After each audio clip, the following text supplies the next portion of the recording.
Jamel Eddin Bencher, Hiram ou la clameur de Dieu, le mythe et le verset.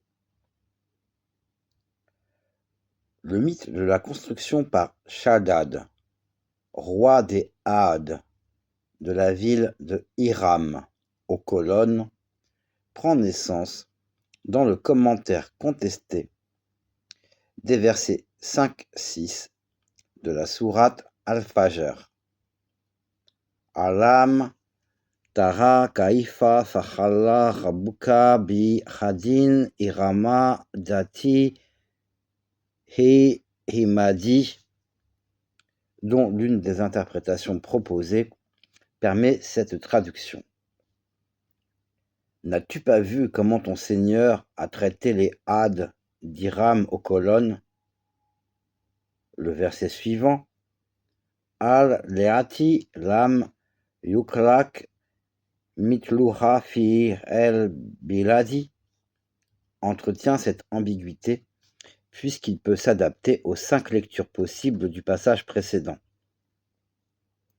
L'indécision de l'exégèse a ménagé au cœur du verset un espace où s'est élevée une des plus belles utopies de la culture arabe médiévale. Nous aurons à nous interroger sur la présence dans le Coran d'un imaginaire primitif et sur la représentation littéraire née de cet imaginaire.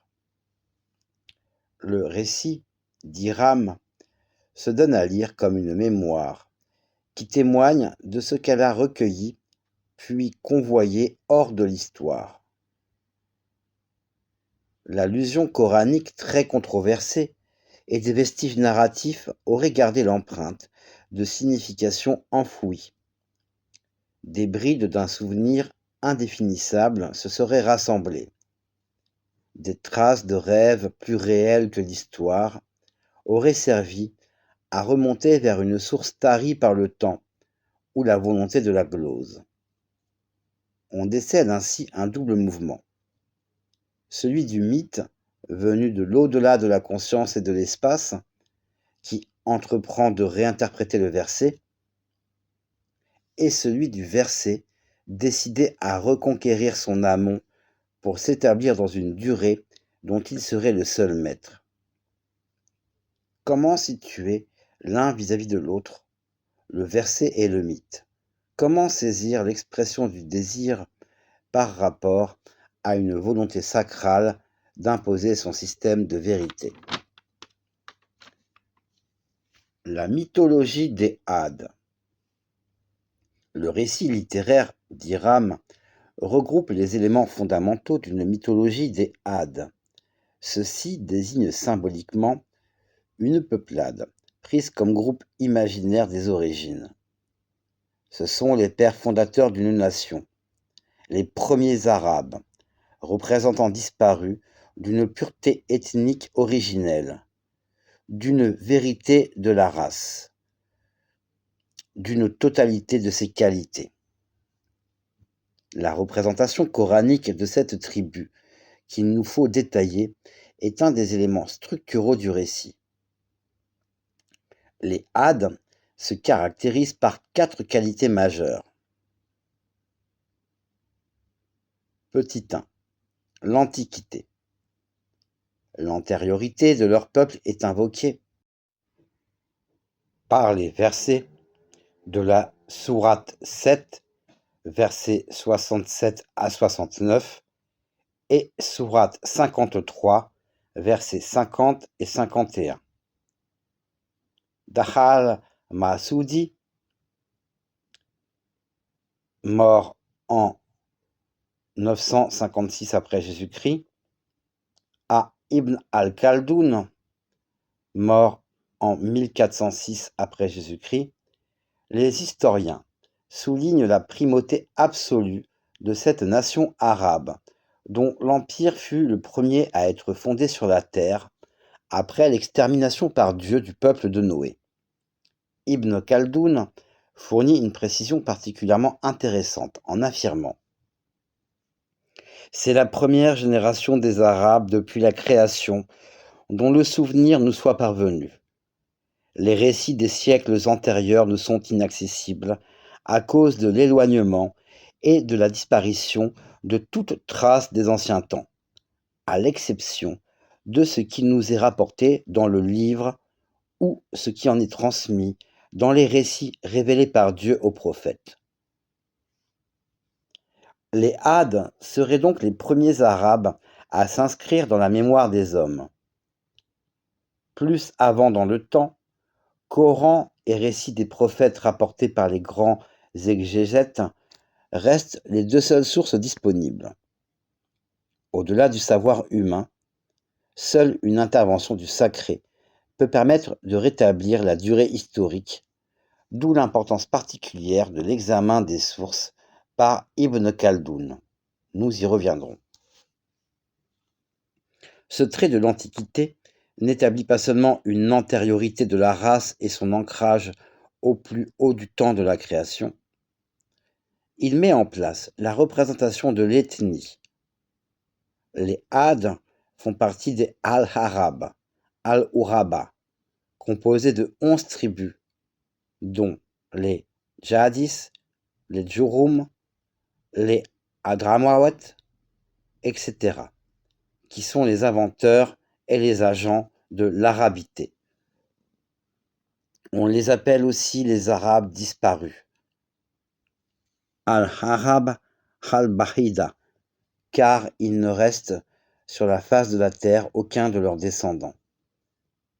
Étonnante déchirure de la continuité. Les pères fondateurs s'exilent dans un temps interrompu. Leurs descendants s'inscrivent dans une lignée mythique à laquelle les relie non plus la réalité du sang, mais l'irréfragable solidarité de l'imaginaire. Petit 2. La puissance. Tous les textes, quelle que soit leur nature, en sont d'accord. Les Hades furent des hommes gigantesques, et aucun peuple sur terre ne pouvait rivaliser de force avec eux. Vigueur, courage, résolution, intrépidité, autant de traits qui prennent place dans le nom même des deux fils de Had, Shadid et Shaddad.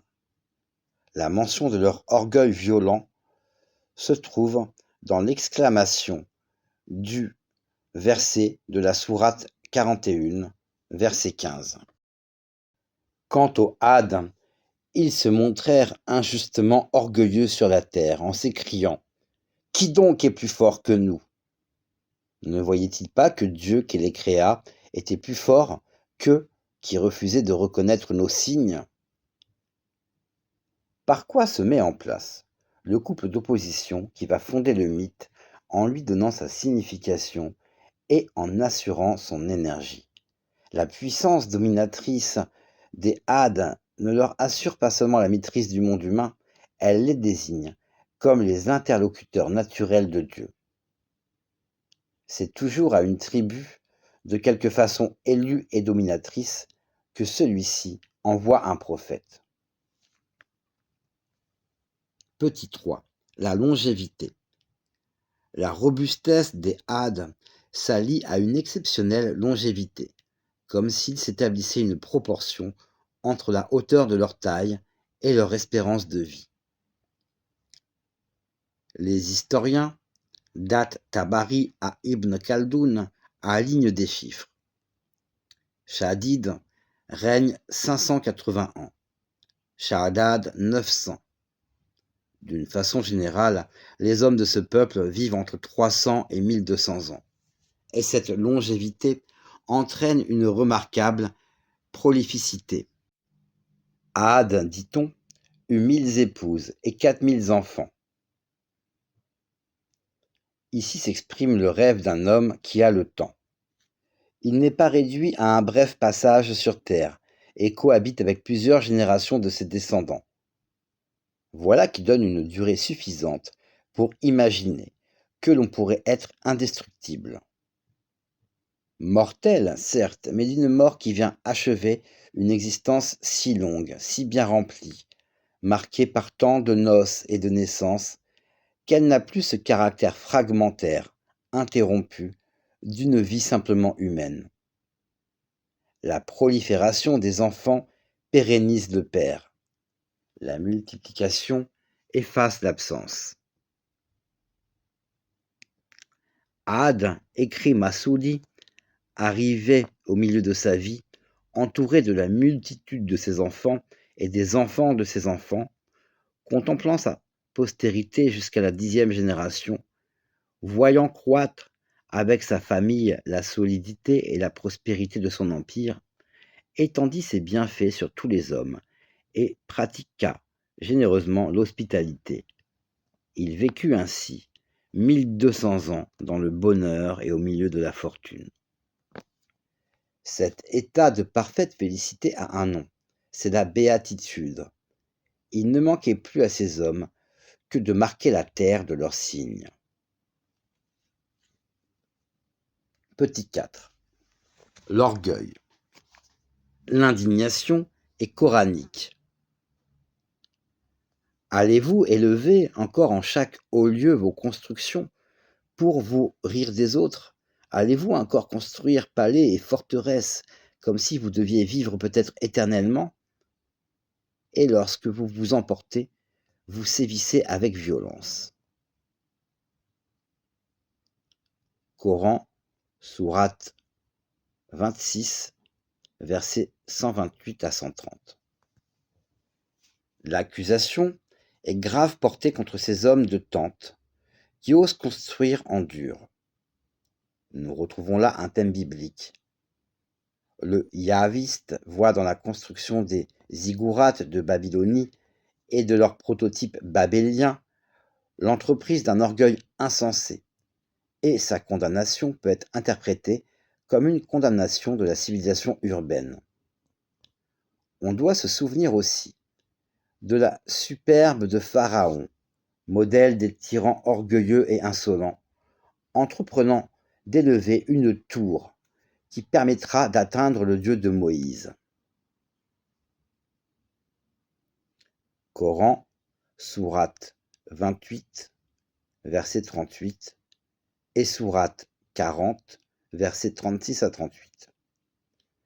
Nous retrouvons ici les thèmes fort connus des tours et châteaux dressés vers les cieux, tel celui de Gumdam, attribué à Sam, fils de Noé, et même à Salomon. On a pu écrire de ce monument d'architecture haut de 20 étages. Il fait la cour aux étoiles et aux nuages. S'il existe un paradis au-delà des cieux, alors Gumdam lui est contigu. Si le paradis descendait sur terre, Gumdam serait tout près de lui. L'accusation coranique révèle son motif. Les Hades ne sont pas rebelles seulement pour avoir refusé d'écouter leur contribule Oud, le premier prophète arabe. Ils le sont spécialement pour leur construction. L'élévation ostentatoire est une offense faite à la toute-puissance du ciel. Il n'appartient pas aux hommes d'aller à sa rencontre de leur propre initiative.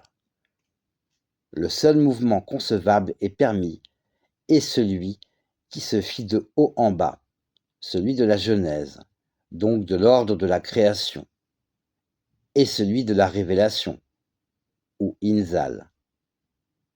Toute énergie qui aspirerait à inverser la trajectoire est un geste insensé, menaçant l'ordre cosmique. Il y a là une sorte de défi phallique à ériger palais, forteresses et tours pour inscrire dans l'espace une volonté de domination.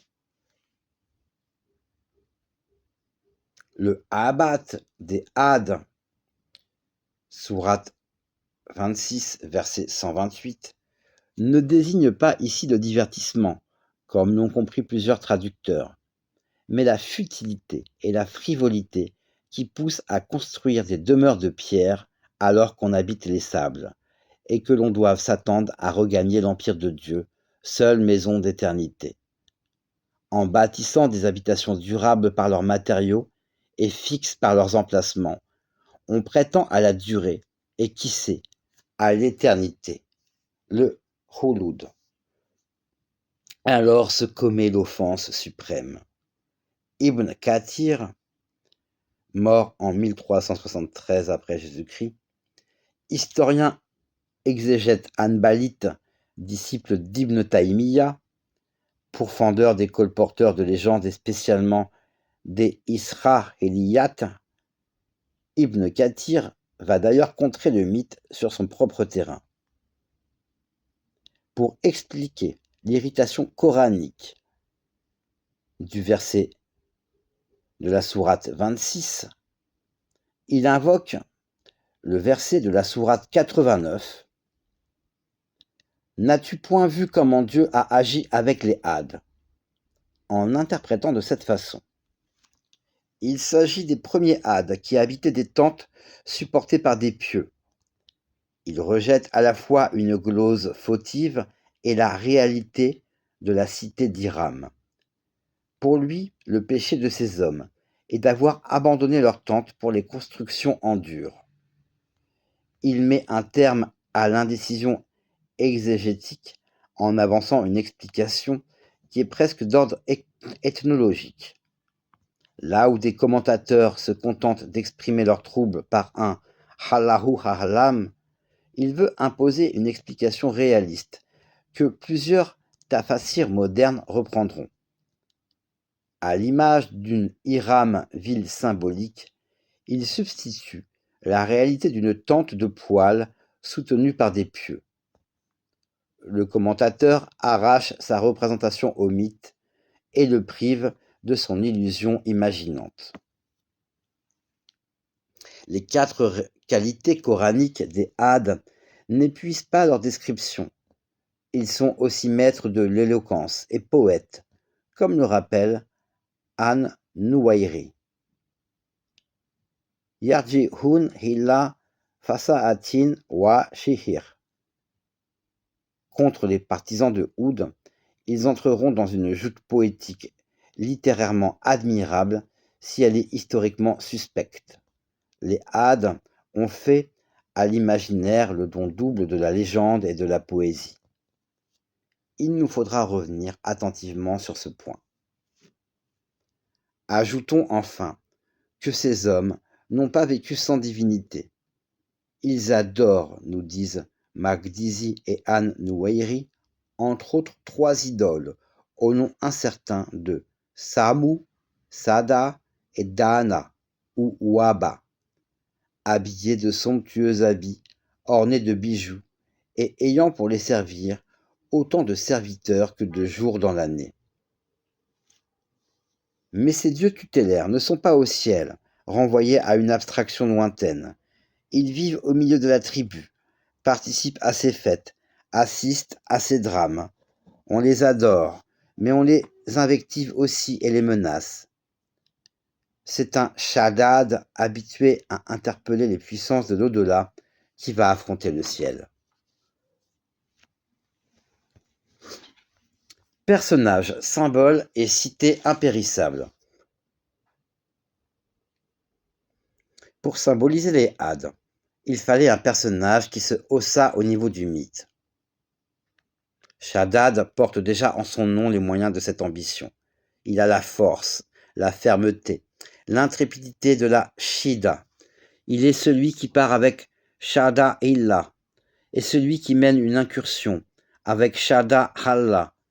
Son nom est un intensif mythique puisque la forme Shaddad ne semble pas attestée. Shaddad est un être de démesure, ce que confirme son destin. Comme Salomon, Nemrod, Nabuchodonosor et Alexandre, il règne sur le monde. Dans une perturbation vite maîtrisée de la chronologie, les textes en font le successeur des premiers Hades, le maître des Himyar et des Khatan. Il conquiert la Grande Arménie, franchit l'Euphrate, s'enfonce vers l'ouest. Quiconque s'oppose à sa marche périt. Il parvient à Samarcande, puis revient en Arménie pour poursuivre sa marche vers l'Occident. Il arrive au Maghreb qu'il couvre de forteresses et atteint les rivages de l'Atlantique. Il séjourne dans cette contrée 200 ans avant de revenir au Yémen, où il construit Maharib. Ce n'est donc pas un quelconque souverain local qui affronte Dieu, mais le maître de la terre et des hommes. La punition divine ne peut être qu'exemplaire, et elle n'est exemplaire que si elle frappe un être exceptionnel. Ainsi se met en place le couple d'opposition qui donne au récit mythique l'énergie dont son organisme a besoin. Dieu élève Shadad pour l'abattre un jour. Ce faisant, il le donne à voir et lui fournit l'occasion de s'exprimer.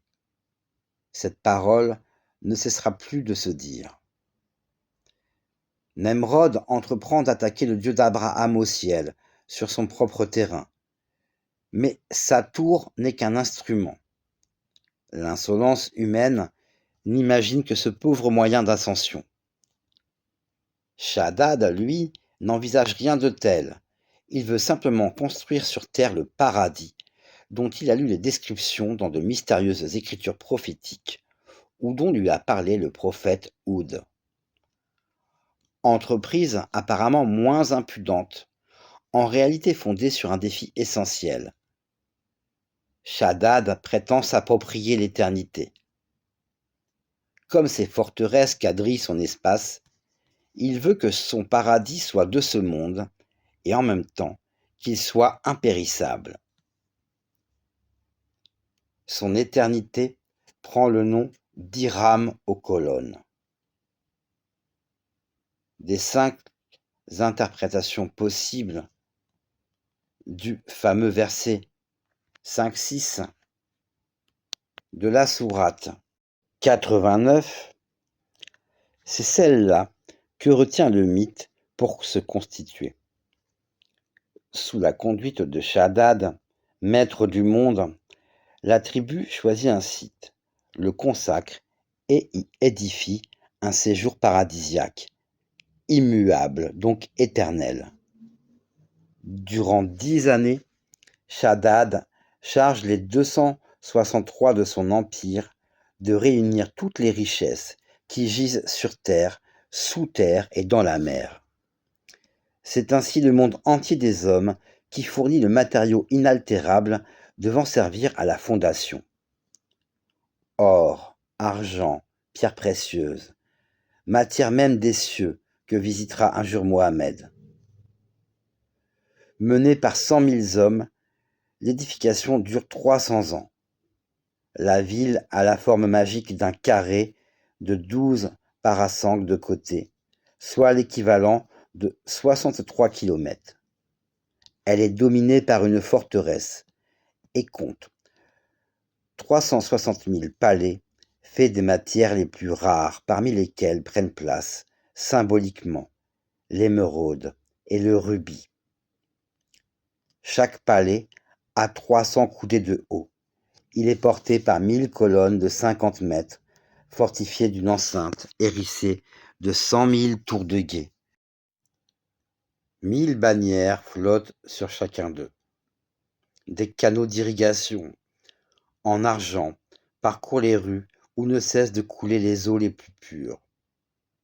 Le sol est jonché de musc et de fleurs de safran, exactement comme au paradis.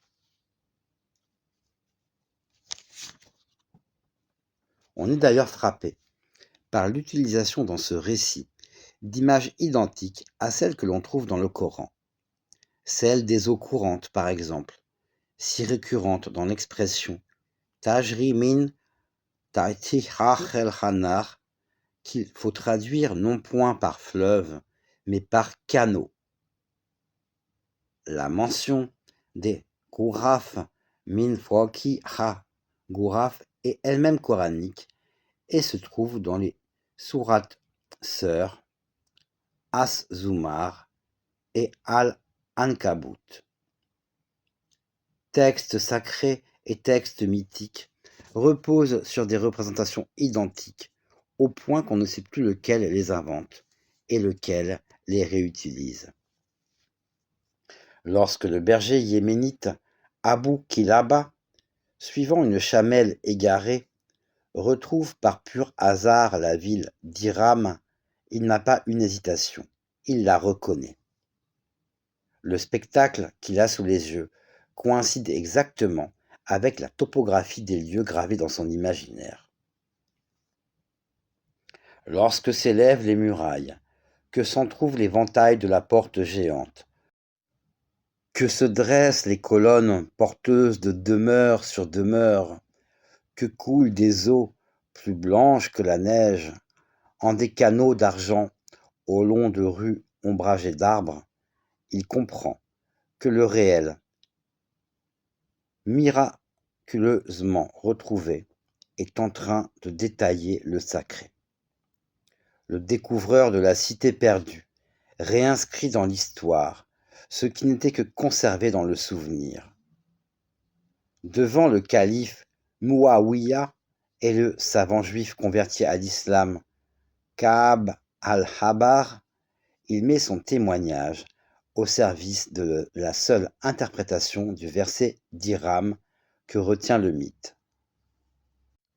Au demeurant, Ka'b al-Ahbar, maître en Isra, Éliyat et en légende yéménite, savait qu'un jour, un homme roux allait mettre à jour Hiram comme on ne l'avait jamais fait avant lui et comme on ne le ferait jamais plus après lui. Ici se comprend la stratégie du mythe. En élevant une ville faite de matière incorruptible, Shaddad signifie que son geste se fixe dans la durée pour résoudre l'aventure humaine. Le temps historique laisse place au temps métaphorique. Le maître des Hades veut quitter le périssable et l'éphémère pour rentrer dans l'immuable. Il prend à son compte une tentative désespérée des hommes pour s'affranchir de la mort. Ici, surgit comme une obsession de toujours le langage du désir et son hors-lieu protecteur. Hiram démesuré, 8 fois plus grande que ne le fut jamais Bagdad, au temps de sa plus grande splendeur et de son 1,5 million d'habitants. Hiram jaillit dans le désert, mais dont les eaux courent sous des arbres en fruitaison perpétuelle. Hiram s'élève comme une métaphore. Elle n'est d'ailleurs pas détruite par la clameur de Dieu. Ses chemins une fois effacés, elle se tient tapie quelque part, à portée de rêve, et sa lueur peut s'apercevoir comme une illusion tentatrice, une incitation à célébrer encore une fois le temps des hommes. Une observation peut être faite sur cet affrontement de Dieu, exclusif législateur du sacré, et de Shaddad, symbole de la rébellion. La volonté coranique instaure une durée prophétique dont le premier moment arabe est celui de Oud. Ainsi est pensée une continuité dont l'origine désigne l'aboutissement. Le message de Mohammed va se nourrir de l'expérience de Oud et de l'exemple des Hades anéantis pour n'avoir point voulu croire. L'objurgation que le prophète lance à ses contemporains contient toujours ce souvenir de grandes tribus punies pour leur impiété. Leurs ombres sont convoquées pour porter témoignage du passé et légitimer la prédication. Mais le discours prophétique, s'il convoie jusqu'à l'histoire l'image des Hades, hésite à y joindre celle de leur cité merveilleuse. Ce sera justement le rôle du mythe de rendre son récit indissociable de l'évocation sacrée et la fonction de l'exégèse d'imposer au contraire cette dissociation. Mythe et frontières d'écriture. Un verset peut être silencieux, et un mythe qui ne cesse de parler forme donc un couple antithétique mais indissoluble. On aura beau identifier Hiram Hahat al-Himad avec Damas et ses jardins, comme le voudrait le poète al-Boutouri dans son diwan, avec Alexandrie, ou encore avec une tribu, comme l'affirmeront les exégètes et les historiens, rien n'y fera. On suggérera la légende à chaque fois qu'on répétera le verset. Tant de la réfutation et tant de l'imagination sont à ce point confondus qu'au cœur de la sourate, le mythe dispute la durée à la parole révélée. C'est ainsi qu'il a pénétré un ensemble de textes d'une impressionnante richesse. Sans s'interroger encore sur leur nature et leur organisation, disons que ces écritures regroupent aussi bien celles qui se réclament du savoir que celles qu'on attribue à l'imaginaire. Le mythe se retrouve ainsi dans l'exégèse, le tafsir, la tradition, le hadith, l'historiographie, tariq, la géographie, Ma'ajim, Rilla, etc. Les ouvrages de généalogie, Ansab, les anthologies d'Adab, ou encore dans les légendaires des prophètes. La littérature des Ajaïb, les mille et une nuits, la poésie. Aux époques les plus diverses, sur les sites de la réflexion comme sur les lieux de l'invention, la légende poursuit sa migration et franchit les frontières qu'une culture hiérarchisée dessine en son sein. Ce franchissement décèle et signale un mouvement dont toutes sortes d'analyses permettent de suivre le flux et de mesurer les effets. L'étude des modes d'insertion du récit dans les textes d'accueil, l'examen des variations de sa composition selon son nouvel environnement textuel aboutissent à des observations fort intéressantes sur la stratégie du mythe. Celui-ci a pour espace principal cette vigilance théologique qui le régente, l'interdit ou le laisse se déployer. Si la légende pénètre une écriture, c'est qu'elle trouve une faille par où pénétrer. Le passage de frontière désigne une moindre résistance. Mais qu'est-ce qu'une faille? Qu'est-ce qui fait, dans une culture arabo-islamique aussi fortement structurée, aux catégories si durement hiérarchisées, que la garde des marches soit impossible, et qu'une fois le corps étranger dans la place, on ne puisse le réduire? Car le récit utopique s'évapore d'un lieu pour se recomposer ailleurs. Jamais on n'arrive à le dissoudre dans un discours. On peut l'inclure, non le digérer. Il rebondit de texte, en déjouant les surveillances. Et il ne suffit pas, pour expliquer ces migrations, d'invoquer un relâchement de la raison, un assoupissement de l'esprit critique. Trop faciles arguments est toujours invoqué par le discours théologique. La poussée de l'imaginaire vers les sites du sacré et du savoir trouve en elle-même son énergie, et il convient d'y réfléchir. Rappelons que cette intertextualité prend naissance dans des versets de la sourate Al-Fajr, sous la forme d'une mention ambiguë qui divise l'exégèse comme une ligne de partage des eaux.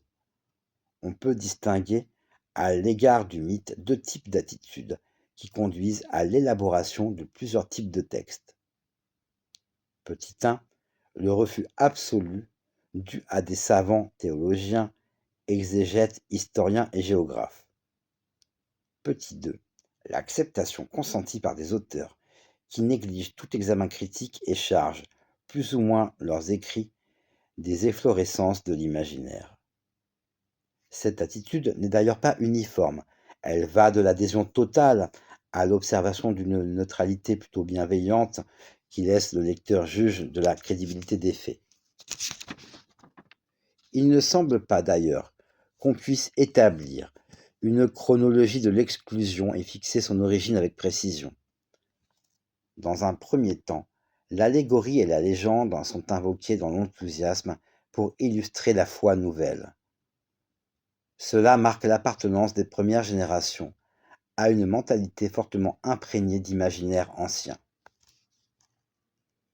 Rappelons par exemple avec Claude Gilliot que Moukatil, mort en 767 après Jésus-Christ, grand exégète, traditionniste et théologien maudit, accueille les légendes bibliques, ne fournit pas de chaîne de garant et ne donne qu'une version du récit, sans se prononcer sur sa véracité. Mais déjà, Ibn Qutaïba 828 à 889 après Jésus-Christ, dans son Kitab al-Maharif, parle des Had et de Oud sans rien dire de Hiram. Tabari, 839 à 923 après Jésus-Christ, dans son Jami al-Bayan, prend Hiram pour une tribu, rejette son assimilation à Damas ou Alexandrie et ne dit pas un mot de la légende. Il ne la cite pas davantage dans le chapitre de sa chronique historique consacrée aux Had. Pourtant, 3 siècles plus tard, l'Acharite avicénien, Fakhr al-Din ar-Razi, 1149 à 1209 après Jésus-Christ, le résume en une dizaine de lignes, citant Shaddad, Abu Kilaba et Kahab al-Habar. Il semblerait que la ligne dure du savoir soit représentée par Al-Masoudi, 893-956, et Yaqut, mort en 1228, et surtout par Sibt ibn al-Jawzi, 1185-1256, Ibn Kathir, 1300-1373, Ibn Khaldoun, 1332-1406. Notons au passage que plusieurs exégètes modernes et contemporains se rallient à ce type d'interprétation négative. Mais il faut souligner que même les plus sceptiques à l'égard du mythe, par exemple Yaqut et Sibt ibn al-Jawzi, s'imposent de rapporter dans le détail la description de la cité rêvée. C'est Ibn Khaldoun qui, en 2 passages, va rudement livrer bataille à l'imaginaire et prononcer une sentence sans appel. Il n'y a pas de ville qui porte le nom d'Hiram. Tout cela n'est que légende forgée par les Qusas, que seuls colportent les piètres commentateurs du Coran. Le nom d'Hiram désigne une tribu. Plus loin, il prend à partie le commentaire d'inspiration moutazilite d'Az-Zamakhshari, 1075-1144, et le Kitab Bad ou Kalk ad-Dunya wa Qisas al-Anbiya de Muhammad b. Abd Allah al-Kisai, XIe siècle. Ces auteurs, explique-t-il, ont adopté la même voie et le même style que les Qusas. Ils ne sont pas tenus aux règles d'authentification des informations et ne présentent aucune garantie pour la confiance qu'on peut placer dans leurs récits. Les textes qui s'ouvrent à l'imaginaire se trouvent dans l'importante collection des Qisas al-Anbiya, dans la littérature géographique des Ajaïb et dans des ouvrages au genre indéterminé, pouvant se rattacher à la géographie, l'histoire ou le conte. On citera ici Abu Ishaq Haf Tahéabi, mort en 1035 après Jésus-Christ, dont le texte devient une référence canonique souvent reprise, par exemple dans les Mille et une nuits. Abu Hamid al-Garnati, 1080 à 1169, auteur andalou de la Tufat al-Halbad. Les auteurs d'anthologies comme An-Nuwayri, 677 à 733, et al-Ibshi'i, 1388-1446. En ces textes se met en place la structure narrative de base et s'accumulent les détails descriptifs. On dénombre les palais, les colonnes, les portes, et l'on mesure les surfaces dans un foisonnement de chiffres qui crée un effet de merveilleux. Al-Garnati va plus loin dans le réalisme. Il fournit Hiram en provisions et meuble ses maisons. Avec lui, la ville symbole, qui brille de toutes ses pierres précieuses dans la nuit du rêve, devient un lieu réel en attente de peuplement. Ces textes introduisent dans le récit le personnage de Kahab al-Habar, juif yéménite converti à l'islam, vers 638 après Jésus-Christ, et celui du calife Muawiyah. Le premier est l'autorité la plus ancienne en matière de tradition judéo-islamique et sud-arabique. Le second est le calife de Damas. Le mythe mobilise le savoir religieux et le pouvoir politique pour se légitimer. Kahab al-Habar authentifie le récit du berger Abu Kilaba découvrant Hiram par hasard. Le calife authentifie à son tour le commentaire de Kahab. Entre ces deux autorités consacrées, il n'y a pas de place pour le doute. C'est cette stratégie de la légitimation que les exégètes vont prendre à partie en dénonçant l'usage fait par Kahab et autres Wahb b al-Munabi des Israéliates. La neutralité plus ou moins bienveillante observée par certains auteurs est surtout intéressante pour l'histoire des mentalités. Elle exprime moins une crédibilité qu'un constat, celui d'une phase d'équilibre.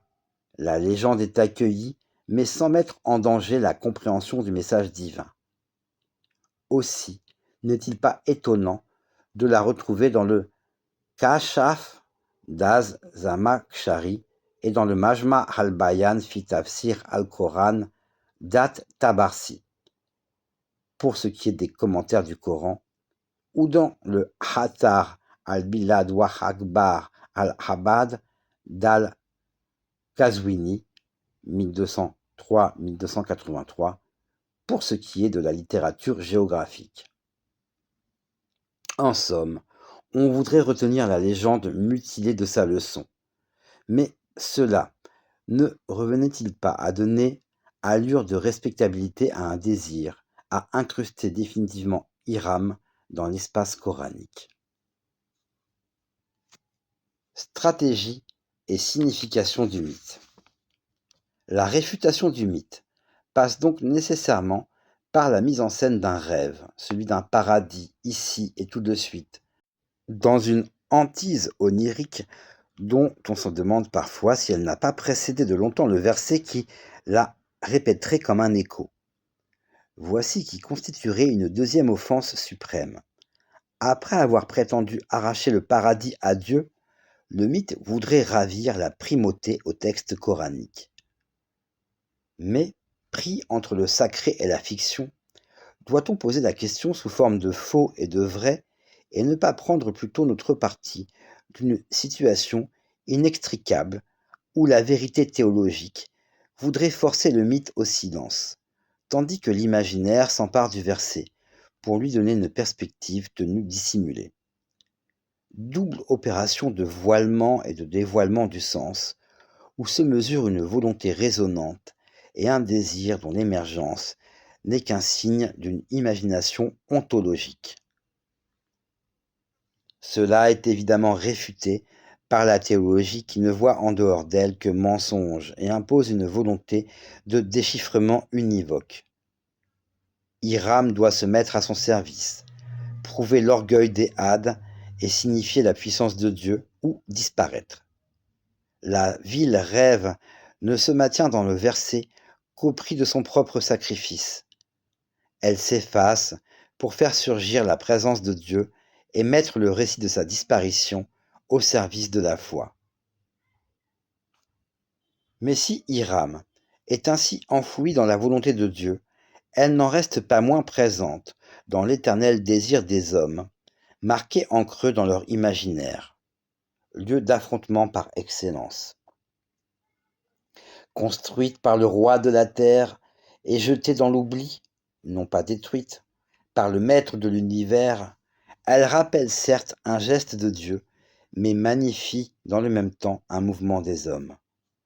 Si elle ravive la crainte révérentielle due au Seigneur, elle rouvre quelques blessures secrètes et nourrit quelque nostalgie d'un paradis à portée de la main. Le mythe est alors chassé des écritures du savoir, parce que son récit est dangereux, même s'il est mis au service de Dieu. La certitude risque de ne pas fonctionner dans le sens qu'on veut. L'incomparable beauté d'Hiram peut inspirer plus de désir que de crainte. Point n'est besoin pour prouver la puissance de Dieu d'affronter ces passes dangereuses où l'on risque la tempête. Décrire Hiram, c'est la représenter, c'est mimer le geste de la reconstruire. C'est encore suivre, Abou Kilaba dans ses rues. Shaddad ne cesse de désigner du doigt ce lieu de la béatitude humaine.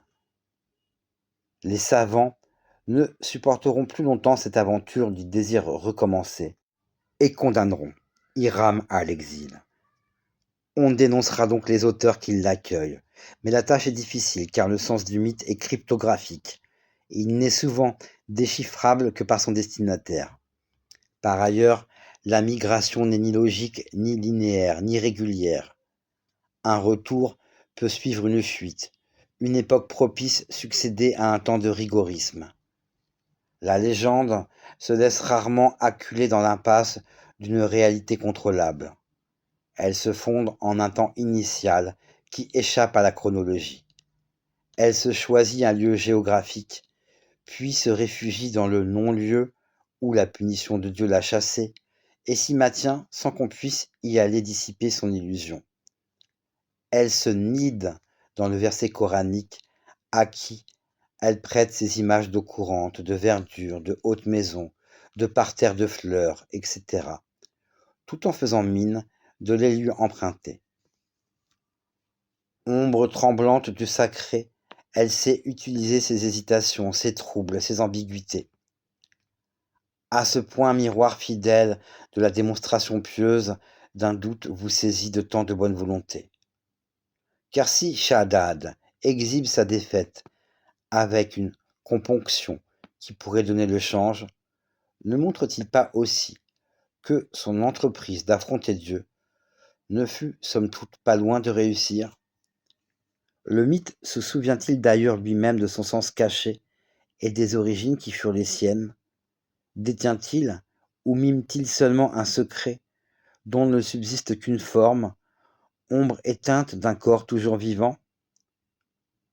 Au demeurant, quelle histoire juge quelle mémoire en cet affrontement dont le seul enjeu véritable est celui de la durée? La première tribu des Hades est frappée par 7 ans de sécheresse, exterminée en 7 nuits d'un vent de mort, profanée en ses dieux, rendue stérile dans le ventre de ses femmes. Affamée et réduite, elle va offrir à ses descendants conduits par Shaddad la raison de leur vengeance. Au mieux, les exégètes invoquent Hiram pour illustrer la foi dont elle devient l'iconographie. Au pire, ils la dénoncent. Jamais ils n'affrontent ces mystères. Les assatyrs al-Awwalin deviennent source de l'imaginaire par prétérition. Ces récits des premiers sont renvoyés à la fois dans un temps primitif et dans une parole non crédible sans jamais être questionnée. Le mythe d'Hiram est une parole qui se situe entre la mémoire d'un désir et un devenir. Il ne peut y avoir de mise en rapport de l'une et de l'autre que grâce à une perpétuelle célébration. La fonction du récit mythique n'est pas seulement de conserver un souvenir, mais surtout de perpétuer sa représentation. Cette énergie rituelle du désir est toujours aux aguets, et le savoir va innocemment l'alimenter. En lui offrant ses espaces d'abord. La légende est par définition une parole foisonnante qui procède par extensions successives. Elle n'est immobile, ni dans son récit, ni sur le site où elle a surgi. Elle est aussi bien migratrice que proliférante.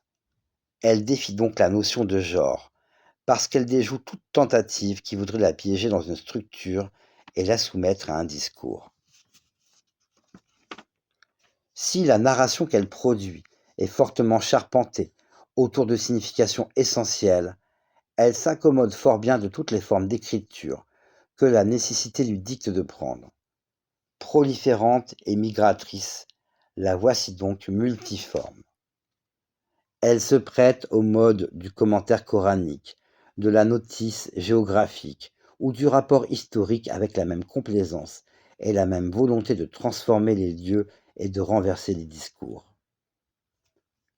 La nature même de la convocation qu'on lui adresse facilite son opération de subversion. La légende d'Hiram est citée à comparaître pour témoigner. Devenue instrument pédagogique, elle est sommée d'illustrer une leçon. Tout ce qui peut souligner l'insolence et l'impiété des Hades est utilisé pour faire valoir l'équité et la force de Dieu. Plus on construit Hiram, plus on rappelle sa punition. L'exégèse et l'historiographie confèrent au récit mythique la valeur d'un témoignage irréfragable. Lorsque retentit la clameur de Dieu, c'en est fini de l'histoire pour les Hades. Ils ne seront plus vécus que dans la mémoire coranique, qui les désigne désormais à la méditation des hommes, comme ils furent soumis jadis à la vindicte de Dieu. Ils ont inscrit d'une encre indélébile l'exemple de leur faute dans le livre des contes. Mais c'est là oublier la puissante ambiguïté de la légende et cette fonction de l'irréel dont parle Bachelard dans le livre L'air et les songes, en affirmant qu'elle est indispensable à l'homme. Le mythe est d'abord un exercice en soi de la parole, qui a pour première qualité d'être ce qui se dit et de prouver l'être de celui qui l'a dit. Mais si de plus, l'être parlant donne à la parole la forme de son espoir, celui-ci se constitue en mémoire et prend définitivement racine dans le réel. À chaque fois que s'élève Hiram, se ravive la volonté de la construire de nouveau. Ces vers songent d'origine que le lecteur remonte le long de traces à peine visibles pour mettre à jour la cité précieuse et la faire surgir dans un monde habité par la croyance mais déserté par le désir. Les orphelins du rêve s'ébranlent vers un espace où l'homme néglige Dieu et se pense comme seul responsable de son bonheur. C'est un secret que dorénavant convoite l'imaginaire, celui d'une cité dérobée à l'attente.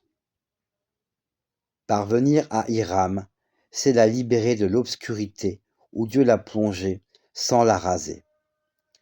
C'est se rendre soi-même au commencement du temps, où la voix des hommes portait jusqu'aux confins de la terre tout entière, habitée par leurs tribus. Elle est le lieu où s'est gravée un jour la trace indélébile d'une espérance humaine. Loin au-dedans de nous, loin au-dehors de nous, fixant notre éternelle dérive vers un bonheur qui se refuse. Hiram, ce n'est pas l'homme moins ou plus le Coran, c'est l'homme dans le désir de lui-même, affranchi de la pesanteur, délivré de toute angoisse, qui ne trouverait pas son remède dans les eaux de cette utopie originelle. Désormais, aucune chamelle égarée ne conduira vers elle. L'enfance édénique est recluse au fond de nous. Le voilement d'Hiram est une castration dont il sera difficile de se remettre.